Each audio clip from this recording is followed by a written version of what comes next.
Alright, I'm just doing a video to show that there's no leak.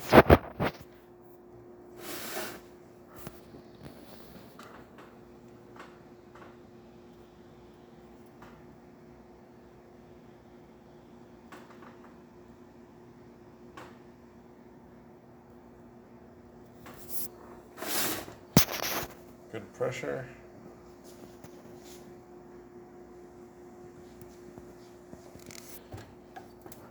Even when I push on it, so I'm pushing on it pretty hard.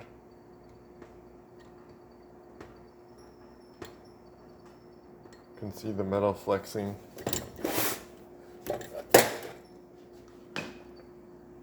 Underneath.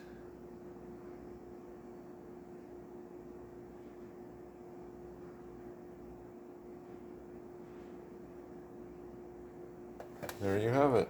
No longer leaking. Thank you for pairing with Kanen Coffee.